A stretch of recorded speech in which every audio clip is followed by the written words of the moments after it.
Créer une boutique Shopify, c'est bien, mais si vous faites une erreur dès le départ, vous risquez de perdre des mois entiers à essayer de vendre un produit qui ne se vendra jamais. Le problème, beaucoup pensent que s'ils appliquent les bonnes stratégies commerce, acquisition, marketing, optimisation de site, leur boutique finira forcément par marcher. Et c'est complètement faux. Si votre niche est mauvaise, rien de ce que vous faites ne pourra la sauver. Une mauvaise niche, c'est un marché trop saturé où vous ne pouvez pas vous différencier, un produit qui n'intéresse personne ou qui ne suscite pas d'émotion, une offre mal positionnée qui ne convertira jamais, même avec les meilleures pubs. C'est exactement pour cela que le pilier 3 est essentiel. On va voir comment construire une boutique Shopify optimisée dès le départ en évitant les erreurs fatales qui vous feraient perdre un temps fou. Dans cette vidéo, vous allez apprendre 3 étapes cruciales pour créer une boutique Shopify qui a du potentiel dès le départ. En premier, il faut trouver une niche rentable et bien se positionner car une mauvaise niche vous condamne à l'échec avant même d'avoir commencé. En second, le choix d'un thème Shopify performant car votre site doit être optimisé pour le SEO, l'UX et la conversion dès le premier jour. Et en dernier, le fait de gérer ses médias avec qualité grâce à l'IA pour des visuels percutants qui captent l'attention et maximisent vos ventes. Si vous débarquez sur cette série, je vous invite à regarder les vidéos précédentes sur l'acquisition et le marketing qui posent les bases avant d'en arriver ici. Vous trouverez naturellement les liens en description. Je m'appelle Nathan, je suis co-développeur du Phantom Theme, un thème Shopify Premium 2.0 conçu pour maximiser la performance des boutiques en ligne. Je suis également le CTO de l'agence Nomade, une agence spécialisée dans le développement Shopify pour des boutiques générant plusieurs millions d'euros de chiffre d'affaires annuel. Mon objectif, il est simple, vous donner des conseils concrets, actionnables et issus du terrain pour que votre boutique Shopify parte sur de bonnes bases et vous permette d'atteindre des résultats solides.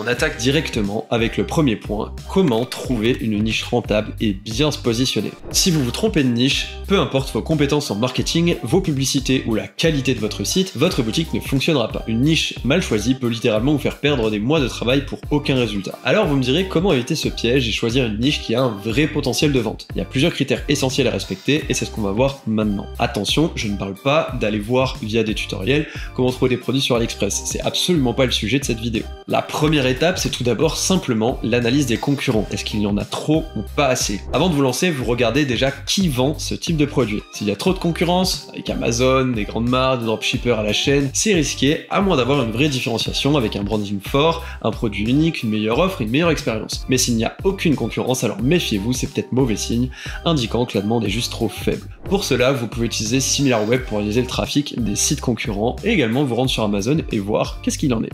En deux, vous allez checker la tendance du marché. Est-ce que c'est une niche durable ou juste un effet de mode? Avant de foncer, demandez-vous, est-ce que c'est une tendance passagère ou un marché en croissance stable? Certains produits explosent puis disparaissent, on pourrait citer le fameux hand spinner, tandis que d'autres ont une demande régulière et peuvent évoluer, par exemple des accessoires de fitness, de cosmétiques ou encore de bio. Pour ça, vous pouvez utiliser naturellement Google Trends pour voir l'évolution des recherches. Ensuite, il y a le fameux effet wow et l'utilité réelle. Un produit doit soit créer cet effet wow immédiat, soit répondre à un vrai problème. L'effet wow, c'est simplement un produit innovant qui intrigue et pousse à l'achat impulsif. Par exemple, un gadget high-tech très stylé comme le robot Optimus Gen 2, j'extrapole mais ça vous permet de bien comprendre de quoi on parle quand on parle d'effet wow. Ensuite, il y a les produits utiles, quelque chose qui règle une frustration du quotidien, par exemple un accessoire qui améliore le cadre de vie et qui est beaucoup très connu dans le domaine des e-commerçants français. Si votre produit n'a ni effet wow ni réelle utilité, il va pas convaincre. En quatrième, il y a la consommabilité et la récurrence. Est-ce qu'un client peut le racheter? Parce que c'est important sur le long terme. Les produits qui se consomment ou se renouvellent sont beaucoup plus rentables et vous permettent d'avoir un business beaucoup plus pérenne. Par exemple, il y a des niches comme les produits de soins ou l'alimentaire. A l'inverse, un produit qu'on achète une seule fois, comme une lampe, demandera constamment du nouveau trafic pour faire des ventes. Et pour ça, je vous renvoie à la vidéo numéro 1 sur l'acquisition. En 5, on a le potentiel d'innovation avec l'effet avant-après. Un bon produit doit évoluer avec le temps ou permettre une démonstration visuelle forte.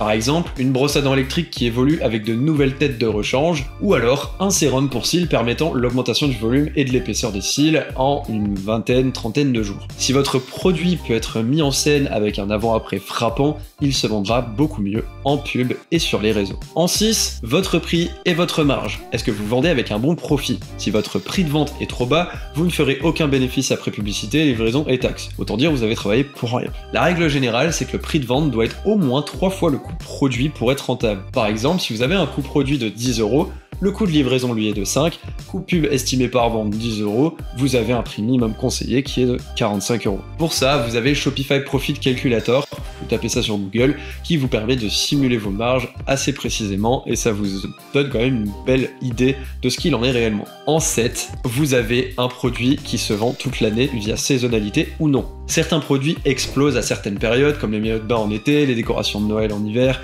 mais peinent à se vendre le reste du temps. Idéalement, trouvez une niche qui fonctionne toute l'année. Si c'est un produit saisonnier, prévoyez un plan de rotation avec d'autres produits dans les saisons basses. Pour ça, encore une fois, vous pouvez utiliser Google Trends pour vérifier la demande en fonction des saisons. Je tiens quand même à préciser un point, les niches avec une barrière à l'entrée plus élevée, comme la santé et l'alimentaire, sont des niches qui peuvent être très rentables, mais ça implique des réglementations strictes et donc des barrières à l'entrée beaucoup plus compliquées à percer. Par contre, vous êtes un peu plus à l'aise sur le marché puisqu'il y a moins de monde. En difficulté, on pourrait citer par exemple les normes et les certifications respectées, CE, FDA, etc. Les restrictions publicitaires sur Facebook et Google, par exemple, impossible de promettre une perte de poids rapide, confiance plus difficile à établir sans une marque forte. En avantage, par contre, s'il y a une percée, moins de concurrence, parce que beaucoup abandonnent face à ces contraintes. Le marché est souvent plus vaste et une fidélisation beaucoup plus facile. Les compléments alimentaires sont vendus par abonnement et, mon Dieu, le nombre de boutiques qu'on a sur l'agence, sur cette tutelle-là, ça marche excellemment bien. Si vous voulez éviter ces complications, voici d'autres niches accessibles mais rentables. Vous auriez par exemple les accessoires de bureau ergonomique, tout ce qui va autour d'un bureau élévateur, d'un tapis de marche, d'un tapis de souris anti-fatigue, de support d'ordinateur réglable, des produits pour l'organisation de la maison, avec des rangements modulables, une solution d'optimisation d'espace, des accessoires automobiles intelligents comme des caméras embarquées, des détecteurs de stationnement, ou des produits pour animaux avec des jouets interactifs, distributeurs automatiques de croquettes, etc. etc. L'idée, c'est de trouver une niche avec un marché actif, sans tomber dans des catégories trop complexes à gérer, et surtout, quelque chose qui vous plaît, parce que sinon, vous allez vraiment avoir du mal à travailler sur cette boutique. Enfin, pour valider sa niche avant de se lancer, même si celle-ci semble parfaite sur le papier, il faut toujours tester avant d'investir trop d'argent. Et voici comment.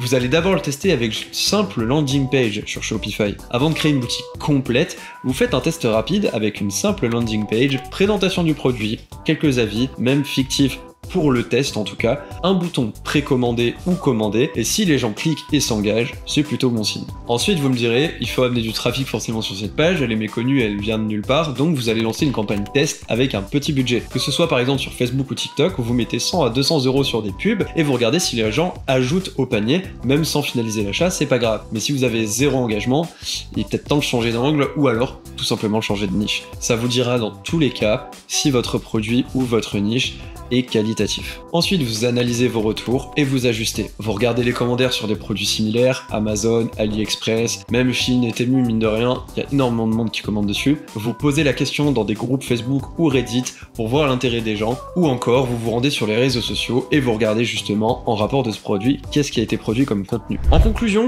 une niche bien choisie, c'est 50% de votre succès. Vous l'avez vu, une bonne niche n'est pas juste une idée sympa, c'est un ensemble de critères à analyser avant de vous lancer. Rappelez-vous, même avec les meilleures stratégies, une niche mal choisie ne pourra jamais fonctionner. Dans la suite de la vidéo, on va voir comment choisir un thème Shopify optimisé pour le SEO, l'UX et la conversion. Car une fois votre niche validée, il faut un site performant pour transformer vos visiteurs en clients. Le troisième point, c'est la génération d'images avec IA et ce genre de choses. Alors restez bien attentifs. Une fois votre niche validée, l'étape suivante est le choix d'un bon thème Shopify. Et c'est une décision beaucoup plus stratégique qu'on ne le pense. Mais il faut d'abord se demander ce qu'est un mauvais thème. Un site lent qui fait fuir les visiteurs, une navigation confuse qui empêche d'acheter, un design dépassé qui ne rassure pas du tout les clients. A l'inverse, un bon thème est un effet de levier puissant pour booster votre SEO, il améliore l'expérience utilisateur, UX, et maximise vos conversions. Voyons ensemble les critères d'un thème Shopify performant et pourquoi votre choix peut faire toute la différence. Si vous voulez une boutique Shopify qui inspire confiance et convertit, voici les 3 piliers essentiels à vérifier avant de choisir un thème Shopify. La première, c'est l'optimisation SEO, un thème qui aide votre boutique à être bien référencée. Le SEO, ou référencement naturel en français, est un levier essentiel pour obtenir du trafic gratuit. CF la première vidéo. Un bon thème doit être pensé pour Google et inclure un code propre et optimisé, sans script inutile qui ralentisse le site, une structure claire des balises à chaîne avec la modularité de celle-ci, ce qui est essentiel en fait pour le référencement également des pages produits, des pages de collection, des articles de blog, etc. Des données structurées ou rich snippets pour améliorer l'affichage de vos produits dans les résultats de Google avec l'affichage des avis par exemple, du prix et de la disponibilité directement sur Google, et un temps de chargement chargement rapide car Google pénalise les sites lents et les visiteurs quittent un site qui met plus de 3 secondes à charger. C'est connu. En second point, c'est l'UX ou l'expérience utilisateur avec un design fluide et intuitif. Un bon thème doit offrir une navigation claire et efficace pour que vos visiteurs trouvent rapidement ce qu'ils recherchent. Vous devez donc avoir une structure mobile first car 70% du trafic e-commerce vient du mobile désormais, un menu intuitif et des catégories bien organisées pour éviter aux visiteurs de se perdre sur votre site et une page produit optimisée avec des images de qualité qui se chargent rapidement, une mise en avant des avis clients pour rassurer, une FAQ intégrée pour répondre aux objections, un processus d'achat simple et rapide avec un checkout optimisé pour limiter les abandons de panier. Enfin, les efforts sur le CRO, Conversion Rate Optimization, ou le fait de maximiser vos ventes. Un bon thème Shopify doit être pensé pour convertir et inclure les fonctionnalités qui poussent les visiteurs à passer à l'achat.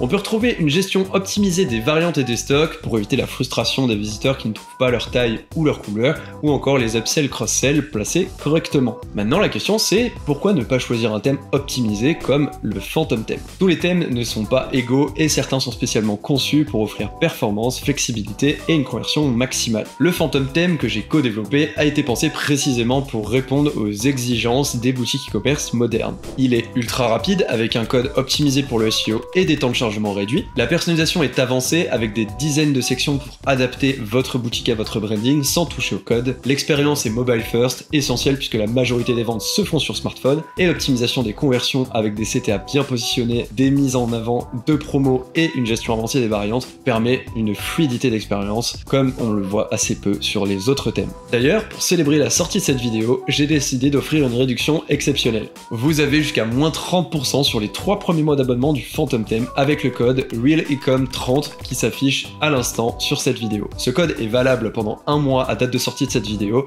et si vous le souhaitez, vous pouvez vous en servir pour upgrader votre licence sur un pack supérieur. L'upgrade se fait en quelques clics grâce à un tutoriel détaillé et si vous avez besoin d'aide pour transférer votre personnalisation d'un pack à l'autre, notre support est là pour vous aider. C'est une opportunité unique pour optimiser votre boutique avec un thème pensé pour maximiser vos ventes. Un bon thème Shopify, c'est un investissement stratégique. Le choix de votre thème Shopify détermine la performance et la rentabilité de votre boutique. Un bon thème, c'est un site rapide et bien référencé, une navigation fluide qui rassure et facilite l'achat, et une optimisation des ventes avec des fonctionnalités clés en main. Maintenant que vous avez une niche rentable avec un thème Shopify performant, il est temps de parler d'un élément essentiel pour maximiser votre taux de conversion, vos visuels. Que ce soit pour vos pages produits, vos publicités ou vos réseaux sociaux, la qualité des images joue un rôle énorme dans la décision d'achat. Grâce à l'IA, vous pouvez désormais générer des visuels professionnels, améliorer la qualité de vos images et même créer des mises en scène cohérentes avec votre branding sans exploser votre budget. Mais attention, l'IA pour ces médias nécessite un petit budget initial pour entraîner le modèle et s'adapter à votre marque et à votre style. Voyons ensemble comment on va tirer le meilleur parti de l'IA pour créer des visuels puissants et convaincants sans compromis sur la qualité. Tout d'abord, vous allez entraîner l'IA pour générer des médias annexes. L'IA, ça peut être un outil puissant pour créer des visuels marketing cohérents, mais elle ne remplacera jamais totalement les packshots de vos produits, en tout cas pour l'année ou les 2 années à venir. L'objectif ici, c'est de générer des images complémentaires pour, par exemple, votre landing page ou des médias annexes. Vous allez avoir donc des mises en scène de vos produits, des bannières pour votre site et vos pubs, des visuels pour Instagram, TikTok, Pinterest, mais pour obtenir des images fidèles à votre branding, il faut entraîner l'IA avec des références adaptées. Vous allez donc trouver des références visuelles cohérentes. Avant de générer quoi que ce soit, vous devez définir une direction artistique claire. Maintenant, comment faire ? Eh bien, vous allez rechercher des images de produits similaires qui correspondent à votre style souhaité. Vous analysez les décors, couleurs, lumière et compositions qui fonctionnent bien et vous utilisez des banques d'images connues comme Pinterest, Behance ou Dribbble pour trouver de l'inspiration. Ensuite, l'IA fonctionne par apprentissage. Donc plus vous lui donnez de références de qualité, plus elle restituera un rendu fidèle. C'est un peu l'idée de fournir simplement un mood board. Vous entraînez l'IA avec le modèle Laura sur Flux. Une fois que vous avez votre direction artistique, il est temps d'aller l'entraîner pour qu'elle comprenne le mood de votre marque. Sur Flux, le modèle Laura, il est parfait pour ça. Il permet d'affiner la restitution et d'obtenir des visuels ultra cohérents avec votre marque. Vous pouvez avoir accès à ces outils par exemple en allant sur fal.ai. Le budget estimé, Pour l'entraînement du modèle, entre 5 et 10 $. Et ensuite, la génération de 40 images, c'est environ 1 $.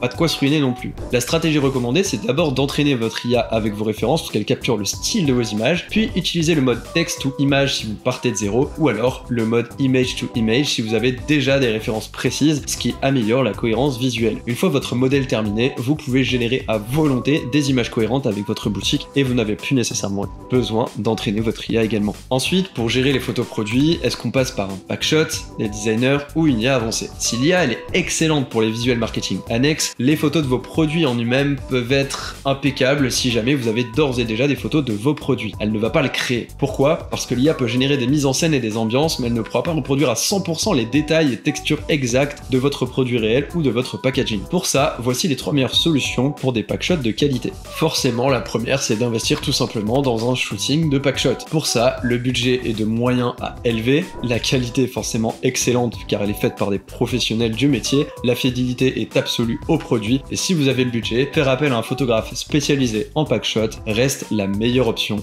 pour cela. Un studio photo bien éclairé permet d'avoir des images nettes, bien exposées et fidèles au produit. Vous avez également la possibilité d'avoir des déclinaisons sous différents angles essentiels pour rassurer votre client. Pour ça, vous pouvez rechercher des photographes spécialisés directement sur Malte, Upwork ou Fiverr, sur lesquels vous pouvez trouver de très belles pépites. Ensuite, vous pouvez aussi faire la solution un petit peu plus économe en faisant un packshot maison avec une photobox. Vous pouvez en trouver pour 50, 100 $. La qualité est bonne, avec un bon éclairage. Bien sûr, si vous ne voulez pas investir dans un studio pro, vous pouvez le faire avec votre propre setup. Par contre, faut-il encore avoir un téléphone ou une caméra qui puisse filmer correctement et prendre de belles photos. Ici, vous achetez donc votre photobox entre 50 et 100 $ par exemple sur Amazon. Vous prenez plusieurs photos sous différents angles et vous passez celles-ci dans l'IA pour les améliorer. Pour améliorer les images, vous avez par exemple l'outil Pixel Cut qui vous permet d'améliorer celles-ci et de supprimer les arrière-plans au besoin, ce qui peut être plutôt pratique. En dernier, vous pouvez générer des packshots avec des IA spécialisées. Le budget est abordable, environ 30 $ par mois pour un bon rendu et assez de photos générées. La qualité est très haute et elle peut rivaliser avec un shooting réel.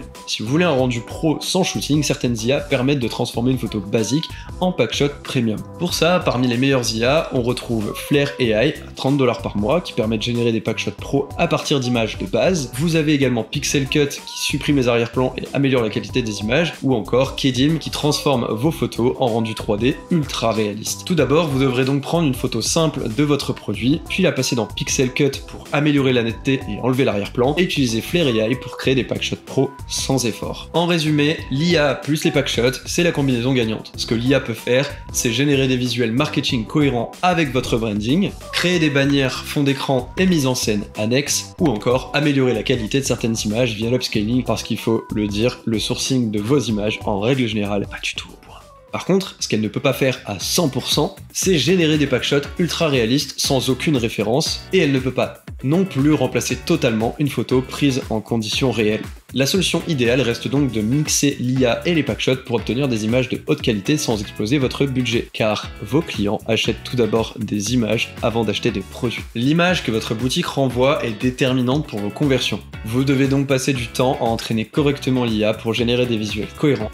Vous pouvez également faire appel à des photographes ou des IA avancés pour des packshots de qualité, et je vous en prie, prenez le temps de soigner chaque détail, car en e-commerce, l'image vaut plus que 1000 mots. Avec ces 3 piliers, une niche rentable, un thème Shopify performant et des médias optimisés, votre boutique a toutes les bases nécessaires pour performer. Mais attention, ce n'est pas fini. Une boutique optimisée ne sert à rien si vous ne gérez pas correctement vos clients. Donc, rendez-vous samedi prochain à 10 h pour le pilier 4, le Customer Care, où on parlera de fidélisation, de retour client et de service après-vente pour transformer chaque client en ambassadeur de votre marque. Bien sûr, dites-moi en commentaire, est-ce que vous avez déjà testé l'IA pour vos visuels? Si oui, lesquels et quels étaient vos résultats, vos attentes? Quelles solutions utilisez-vous actuellement? Et ensuite, quel thème utilisez-vous si jamais ce n'est pas le fantôme? Si cette vidéo vous a aidé, likez, abonnez-vous et activez la cloche pour ne pas rater la suite. Merci d'avoir regardé jusqu'au bout, c'était Nathan, on se retrouve samedi prochain. Ciao!